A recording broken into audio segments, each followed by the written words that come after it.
Hello, everybody. In this first week of September 2024, we are, of course, at least in the United States, obsessed with the election. And the US election seems to be about economics. Kamala Harris, for example, has seemed to have got herself into trouble over her price control proposal.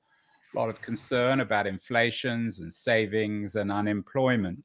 The question is, I've always thought, have people throughout history always been obsessed with economics? Has that always been the determining factor in how we think about society and politics? My guest today has a new book out, How Economics Explains the World, a short history of humanity, which I think will be able to address these issues. Andrew Leigh is not just an economist and an authority on economics. He's also the author of the best-selling The Shortest History of Economics, but he's also a politician. He's been in the Australian House of Representatives since 2010. He is a member of the Australian Labor Party, and he's joining us from Canberra today.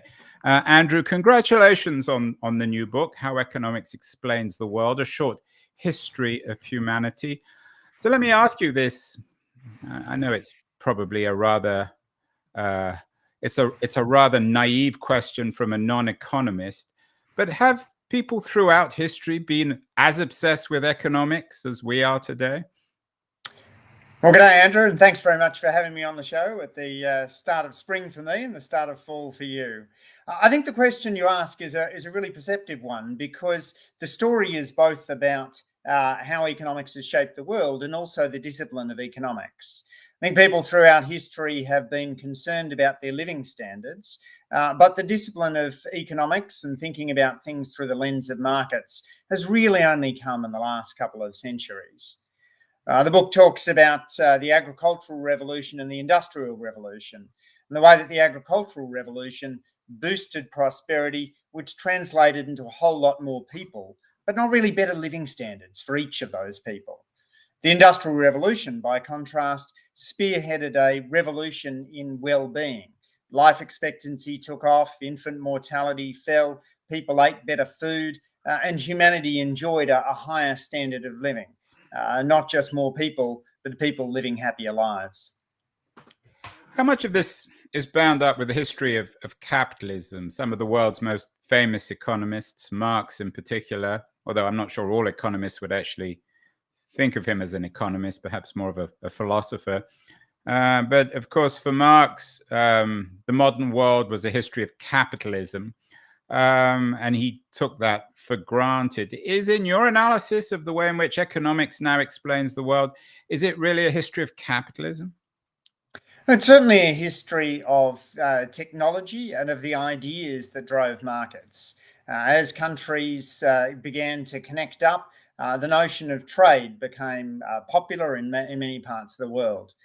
The growth of the Roman Empire is in part a story of capitalism and of the engagement of that empire with far-flung territories. We've seen countries go through more open and more closed phases. And typically the more open phases are phases in which the economies grow faster. Each of us specialise in the modern economy and things we do best. We tend not to cut our own hair or fix our own car. And likewise, countries can benefit from specialising in what they do best. Andrew, have all societies throughout history, has there always been economics in hunter-gatherer societies of people who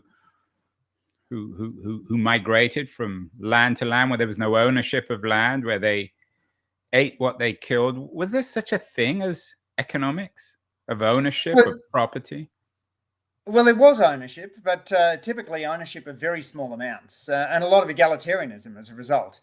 If you imagine how equal our societies would be today, Andrew, if each of us only owned what we could carry on our backs, that would lead to a much greater level of equality. And indeed, if in a society in which everyone's pretty close to subsistence levels, you can't really afford very much inequality in how much food people have.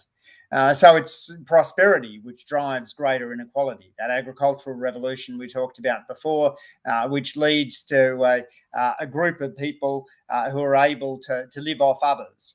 might call them politicians in today's lingo, who guys are like able yourself, to, Andrew. Indeed, who are able to expropriate the surplus. You see the growth of standing armies. You see quite a different, a more hierarchical society emerge after the agricultural revolution and the advent of second settled agriculture. But even in those hunter-gatherer communities, occasionally they come across other groups and they tend to trade, though that trade is pretty inefficient before the rise of money. What do you make of the Rousseau school of historians of humanity who suggest that humanity was idyllic or relatively idyllic before the existence of private property? It was, of course, an idea that Marx built on. Is there anything in that, or is that just French or Franco-Swiss romanticism? I'd love to think it was true, but the historical record suggests that a terrifyingly large share of people in that period died a violent death, maybe as high as 1 in 10. We know that people in that era found it a common occurrence to bury a child, that life expectancies were in the 20s or the 30s, and that most people would have shivered through winter and gone to bed hungry many nights. So it's not all that idyllic, and people tended to be shorter, which is a marker of well-being and the number of calories that someone gets through the course of their childhood. The growth in trade and specialisation, the growth in markets is a part of the prosperity, which means we now take it for granted that we will eat a good diet, have access to modern healthcare, and have the benefits of being able to expand our minds through listening to podcasts and enjoying big ideas. All things which were denied to our ancestors for the vast bulk of human history. Well, denied to some of our ancestors, Andrew. I think some of them had the luxury of that. What about the cultural or the ideological apparatus of the pre-market world, particularly, not that I'm a particularly expert historian, but in feudal Europe, the role of the church and of Christianity in promising some sort of otherworldly salvation? As you've noted, people's lives were, to borrow some language from Thomas Hobbes, brutish and short in the pre-industrial world, certainly in Hobbes's State of Nature. But religion, or traditional religion, offers, I'm not sure how you would think of it, perhaps a compensation, in the sense that this world was just a prelude to another world. Does religion, in a way, is it, in an ideological sense, a challenge to economics or traditional economics and ways of thinking about the material world? Well, it certainly has been at times, and there's also economists who seek to apply the economic framework to understanding religion. Economists tend to focus on changes as being driven, Andrew, by shifts in technology or in policy, rather than shifts in norms or culture. But we do observe ways in which religions shape their adherents' behaviour, having real impacts in the modern world. So, for example, a study by Ludger Wussmann and co-authors looks at the Protestant Reformation, which has people reading the Bible, and finds that in those parts of Germany, then Prussia, you see much greater literacy rates, and that translates into better outcomes in the labour market. So religion does shape economics as well as the other way around. And of course, there's Max Weber's famous thesis about Protestantism, or a certain creed of Protestantism, sparking the capitalist revolution. Andrew, the subtitle of your new book is A Short History of Humanity. In terms of economics, that's a very short history, perhaps not even a non-existent history, in the sense, isn't it fair to say that most economists, particularly the founding economists, the Smiths and the Ricardos and even the Marxes of the world, consider us to be calculating machines, purely self-interested, and that's what economics is built on? Well, economics certainly looks at people but responding to incentives. We know from economics of sport that when the gap between the first and second place prizes is larger, then runners run faster and golfers finish in fewer shots. But economics also looks at cooperation. Elinor Ostrom, the first woman to win the Nobel Prize, looked at ways in which traditional societies managed common pool resources. To getting around the so-called tragedy of the commons, which can occur when people, for example, overgraze a pasture or overfish a pond. And she found that there's a set of rules that can emerge that enable cooperation and everyone to benefit in many of these societies. Often emergent order comes out and allows a degree of cooperation that makes everyone better off. Andrew, the ideas of Elinor Ostrom were very popular in the early days of the internet when it came to the allocation of resources in the public sphere. Over the last 20 years, though, of course, the internet has perhaps in some ways undermined Ostrom and some of her other economists' arguments about sharing and our ability to be a little bit more human when it comes to economics. Who for you are your most influential economists? I know Claudia Goldin, who actually won the Nobel Prize. She was on the show a few years ago. Charming woman. She was talking about career and family. At that point, her new book. She blurbs your book. I'm guessing. Well, she's certainly a fan of yours. You're probably a fan of hers. Is there a school of Goldin and Ostrom and others that you're part of in economic terms? Yeah, so I was trained at Harvard in a sort of so-called Cambridge School of Economics, which places a great emphasis on identifying causality in a rigorous way. That comes out of labour economics, and the idea is that we shouldn't simply look at correlations in the world and assume that we've got something that really matters. The emphasis on natural experiments, instrumental variables, and of course the rise in randomized trials has been really crucial. So I look at people like Esther Duflo and Michael Kremer, Abhijit Banerjee, who shared the Nobel Prize for their work in randomized trials. Claudia Simplify Goldin, it for me, Andrew. A randomized trial sounds like gobbledygook. What does it mean? And what's the point of this school of economics? What are they saying? And what are you saying? So they're taking the same approach to social programs that we've traditionally taken to medicines. If you want to test a new vaccine, you don't just take it out of the lab and roll it out into people's arms. You instead take a small sample, toss a coin, half get a placebo, half get the actual treatment. And then you look and see whether there's differences between the two. And likewise with randomized trials of social policies, policy programs such as conditional cash transfers that pay parents a certain amount if their kids attend school and do well, can be randomly trialed, with some getting it, some not getting it, and then we compare the difference. We then get a really... Jumping in again, what does this school of economics tell us about humans? Are we less self-interested than perhaps the classical economists suggested? I think it tells us that we're too inclined to jump from seeing correlational patterns to causation, and that we need to take a bit of a step back and be careful that we don't let our gut instinct run away from us. Josh Angrist, who also won the Nobel Prize for his work in this area, has emphasized the so-called credibility revolution, and the importance of being sure that we're getting rigorous causal effects. Some programs that feel good, such as Scared Straight, that sends delinquent youths to jail for a day, looked good in low-quality evaluations, but once subject to a randomized trial, turned out to actually be doing harm, as has been true for some promising drugs that look good in the lab, but turn out to cause problems in the field. So that randomized revolution, the credibility revolution, has given a greater sense of modesty to many economists, a sense that perhaps we don't know as much as we think we do. Yeah.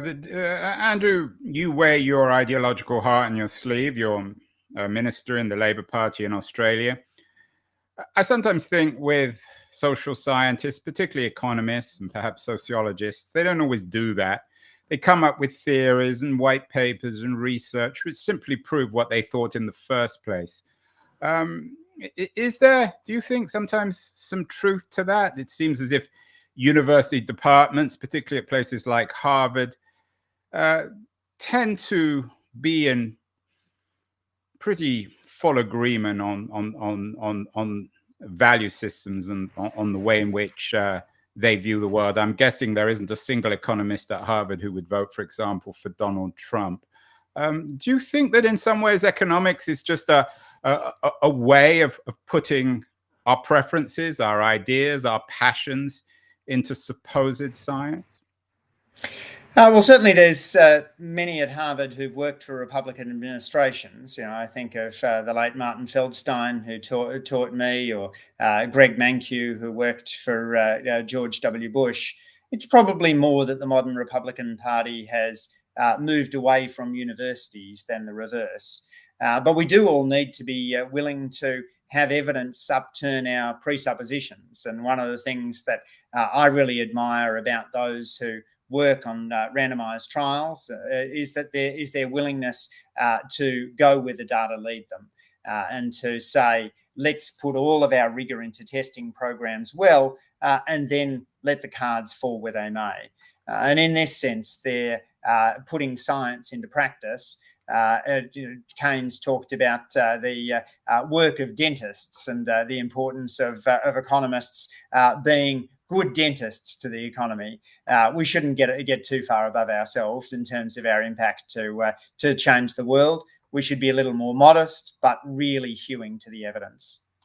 I'm not sure if Keynes was particularly modest, which made him such a great man. Like him, you believe in the importance of dentistry, although on your newsletter, you note that 1 in 8 Australians can't afford dental treatment. So it's perhaps a different form of dentistry. Coming back, Andrew, to Trump, what do you make of, for example, his economics, this zero-sum game, his theories on tariffs, and particularly his position on China? Is that the position of an ideologue, a demagogue, or an economist, or a mix of the three? Economists differ on a lot of issues, have varying views on immigration or on the minimum wage or the right level of taxes. But one of the areas where there's probably the greatest consensus is on trade. Economists, as I mentioned before, see trade as a form of specialisation where countries can benefit from doing what they're comparatively better at. The evidence shows us that in times when the United States has been more closed, as it was between World War I and World War II, the economy hasn't done as well as in periods when it's been more open, as say from the period from 1985 to 1995, where there was huge opening up to global trade and engagement with the world. Trade can also make us a little safer. Countries that trade with one another are somewhat less likely to get into conflict. And it boosts prosperity in other countries, which means that they're less likely to fall prey to extremism. So I suspect that policies of raising tariffs across the board would not find favour among most economists. When I saw the book, Andrew, How Economics Explains the World, A Short History of Humanity, it occurred to me that this might be another of those behavioral economics books that suggests that we put, so to speak, the horse before the cart when we think of economics. What's your take on behavioral economics, and how does this explain how economics explains the world? It's a very influential field now. It's almost its own field, it seems, within economics. Well, for one, we need to stop calling behavioural economics new, because many of the insights really came a quarter of a century ago now. The work of the late Danny Kahneman and his collaborator Amos Tversky showed that there are many contexts in which people don't follow the rational model, and that there are some clear lines that can be identified in deviations from the rational model. One is how we think about the future. We seem to have a different attitude to tomorrow than we do to a one-day delay from a month to a month plus a day. That tomorrow effect does cause us to behave in ways that can reduce our overall lifetime well-being. Drinking too much, being too likely to drive fast, not saving enough for retirement, investing too much in lotteries and not enough in the share market.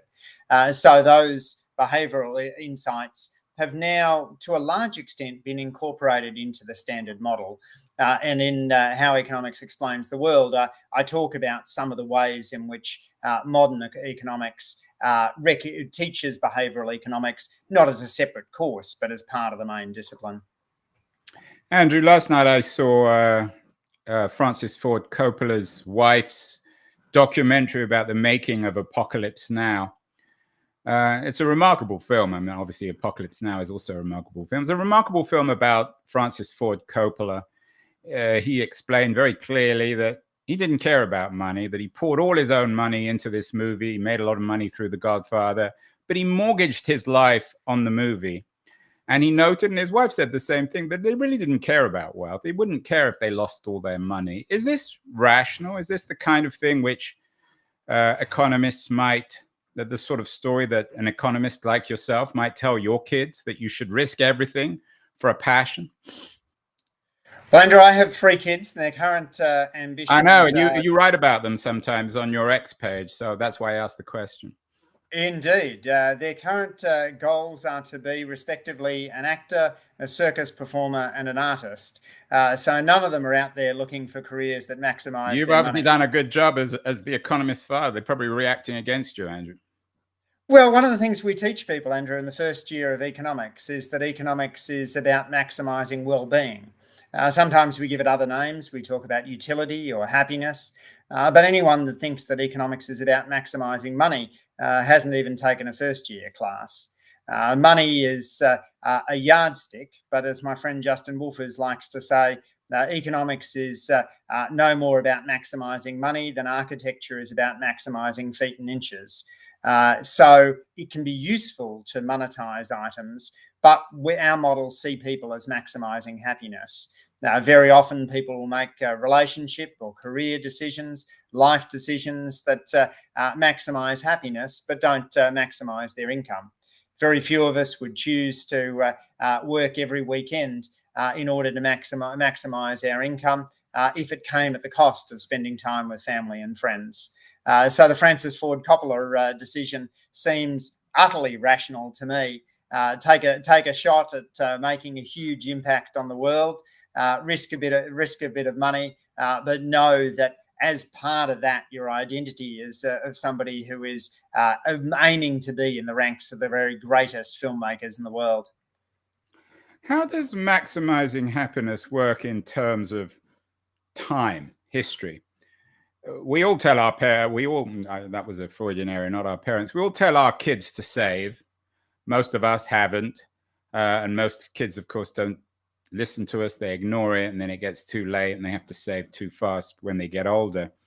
But for a 15-year-old or a 20-year-old or your kids who want to be circus performers or actors, the idea of saving money doesn't make any sense. But when you get to 50, when you've got kids, when you begin to imagine retirement, economics appears very different. So we've done shows on this, Andrew. What's the relationship between economics and time and one's own personal time? How do we somehow escape ourselves so that even if we're not immediately obsessed with the idea of retirement in our 20s or 30s, that at least we can acknowledge that saving for a rainy day might not be such a bad idea? Well, 2 observations on that, Andrew. One is that economists think about consumption smoothing over the course of a lifetime. We tend to take out mortgages rather than save through our lifetime and then buy a house once we've got the full amount of the house, because we want to enjoy living in a home in our 30s, not just have it at the end of our lives. We tend to take out credit card debt when we're at university because we understand that when we graduate, we're more likely to go into a better paying job. And so that role of consumption smoothing then means that ideally there's some income left over that we can, or some assets left over that we can convert into income in retirement when we've stopped working. But the other thing to note is that economists emphasize the importance of time and of recognizing its scarcity. It is often I will see young Australians who are putting a lot of emphasis into where the money will come from, but not enough evidence into not enough emphasis on where the time is going. Attention sapping, social media, trash TV, all of these things can be costly because ultimately each of us are constrained by the amount of time we have available, and maximizing the happiness we derive out of that time is really one of life's central tasks. But can we rationally analyze that? The movie I saw last night on Coppola, his weight tended to go up radically, for better or worse. He enjoyed a nice cigar. Clearly, he was a man who enjoyed the best things about the world. And this comes down to all sorts of issues about healthcare. Andrew, again, you don't need me to tell you this, and self-control. Is that the heart of modern economics, at least in terms of social policy or political policy, to teach people that they need to establish their own personal regimes of control, of not eating too much, of not drinking too much, of not watching too much social media on their phones? Well, Andrew, a lot of this comes back to that behavioural economics point that you made before, that an excessive focus on today can lead us to make health mistakes that are costly in the future. Jerry Seinfeld once joked that staying up late isn't a problem for me because I'm night guy, and that's a problem for morning guy. So we don't fully take into account the costs of not getting enough sleep. Often too, if we're choosing between the hamburger and the salad, there's a tendency to go for what is going to give us pleasure now, rather than to think about what will make us better off over the course of our lives. But there's easy ways of tweaking this. If you want to get into an exercise regime, you want to make it as easy as possible to go straight out the door for a run in the morning, maybe by leaving your sneakers by the door. If you want to make it harder to splurge on the credit card, then putting the credit card in a glass of water and putting it in the freezer means that you're going to have to wait now to cool down before you make a purchase with the card. There's a website called stick.com, which allows you to make a bet against yourself if you're keen to hit a long-term goal, which is effectively imposing a cost on the you now that seeks to make a decision that isn't in the interests of the lifetime you. Your book's called How Economics Explains the World, A Short History of Humanity. You treat the world as one and humanity as one. But I'm talking to you from America. You're obviously in Australia. Americans have, in some ways, certainly a different cultural conception of debt, of risk. Are there profound cultural differences, Andrew, in economics? Are the economics of the average American, are they different in the way they think about debt and credit cards and spending and saving from the average Japanese person or Englishman or Frenchman? Andrew, culture certainly matters, but probably less to economists would regard it as mattering less than I think perhaps an anthropologist would. We would look at the risk-taking institutions in the United States and say, well, it's a country with high inequality and low levels of government intervention in the economy. So it's not surprising that it tends to attract entrepreneurs to its dynamic economy and its large consumer market. So too, countries with more intervention in the economy might be places where people would seek to retire, where they can enjoy a gentler social safety net. If you're looking to lie on a beach, then the south of France looks more attractive than if you're looking to build the next startup business. You mentioned anthropology, Andrew.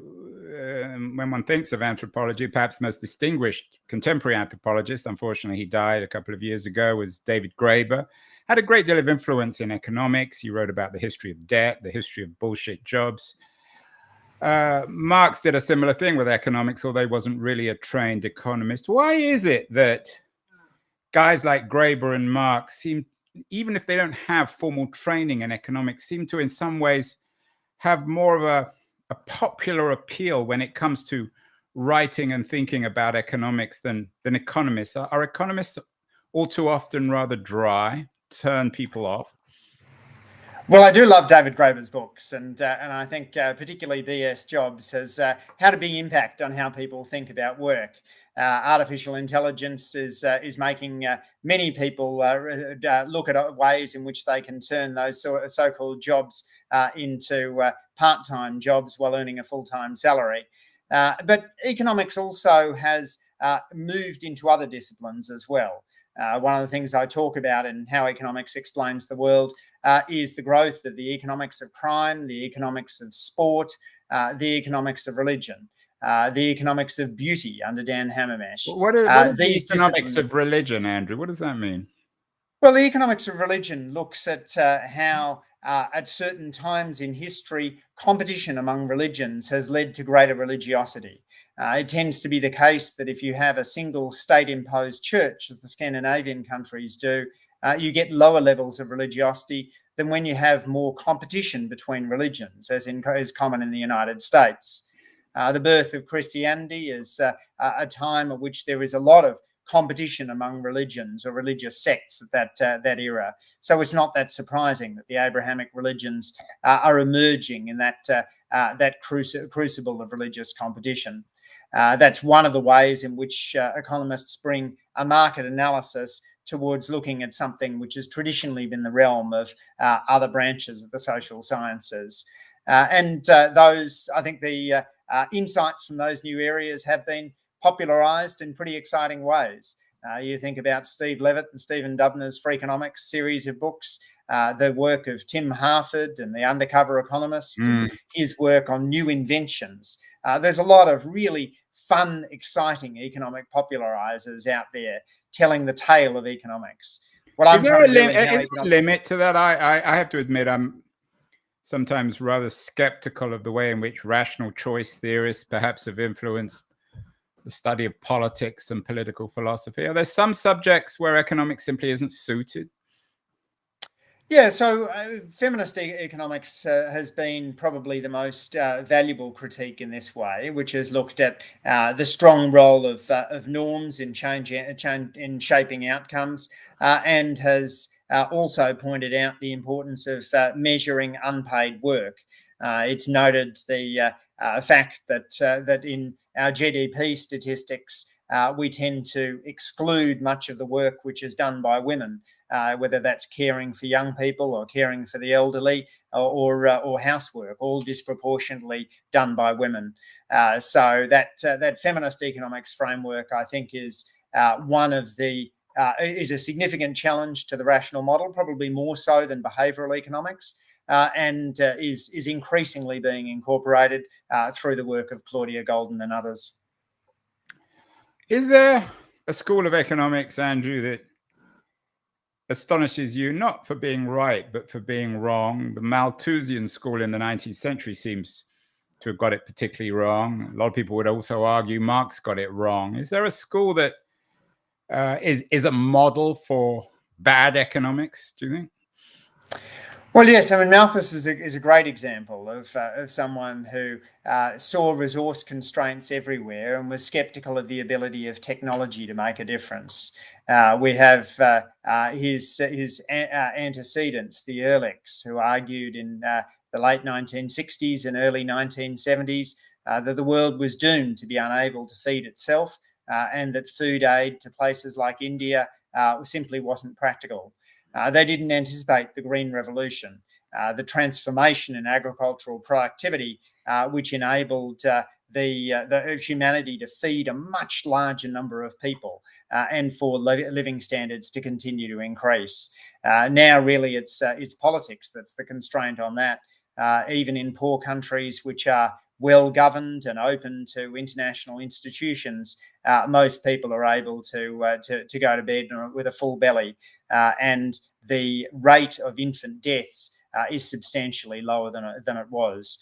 Technology has played a remarkable role. We had a show, Andrew, last week with somebody who was arguing that inequality in the world has only grown over the last 50 years. And my response was, my understanding, at least as a non-economist, is that wasn't true. There may be more inequality within advanced industrial Western societies like the US or the UK, maybe even Australia. But the inequality between Western Europe or North America and the so-called developing world is much less in the 2020s than it was certainly in the 1920s or the 1960s or 80s. Is that true? It is. And this is one of those fun statistical facts, which is that inequality has grown in most countries. It's grown in China, it's grown in India, it's grown in the United States, it's grown in Australia. And yet global inequality, if you just line up everybody in the world and look at the income gaps, has declined, largely because of the huge increase in material living standards in the massive economies of China and India. That has meant that as those countries have rampaged up the income distribution, they've managed to decrease global inequality. Poverty in China since the market reforms of the late 1970s has massively fallen, and that the increase in prosperity in those two big economies really has driven the decrease in global inequality. Did anyone predict that? Not at the start, no. And, there's also a question as to... Which is pretty amazing considering now everything in retrospect seems obvious, Andrew. But why didn't most economists recognize that? Yeah, I mean, one of the things that a point that Jeff Sachs makes is that China... Who's been on the show too, a very good economist. Although, you've again, had a wonderful very ideological. One of the points that he makes is that when China began its market revolution, it had a huge share of people working in agriculture. So it was able to get big productivity gains just by the steady move from the country to the city, from the farm to the factory. And that's been a major driver of Chinese prosperity. But to circle back to that inequality point, even if global inequality has fallen, that may not change some of the effects of inequality on society. Most of us don't compare ourselves to people living in other countries. We compare ourselves to people in the same country. And so as the gap within countries has grown, that may have an adverse impact on mobility within those countries, may allow the super rich to skew politics more. So within country inequality tends to be what most economists look at, including the late Tony Atkinson, who's in the picture over my shoulder as I'm speaking to you. Andrew, let's end where we began with the American election. There seem to be two messages on economics that are being presented. Trump, who's arguing that things are much worse. It's the old Reagan question that he asked Carter, are you better off or worse off? Reagan saying you're a lot worse off under Harris Biden, and Harris is saying you're actually not worse off. Things are slowly getting better. There was an some interesting research in the Wall Street Journal this morning or a couple of days ago about how people are beginning to rethink economics. As you noted, perceptions are everything. So people often think they're more unequal or less well off than they actually are. As a politician, though, what are you going to do about that? I mean, does that mean that economics really doesn't matter? It's all a question of perceptions and ideology and marketing and how you present all this stuff? Yes, I mean, the US isn't in recession, it's in field session. There is... what does that mean, Andrew? Well, there's a huge, if you look at the objective economic statistics, inflation is pretty close to the Federal Reserve's target. Unemployment remains low. Growth has been solid.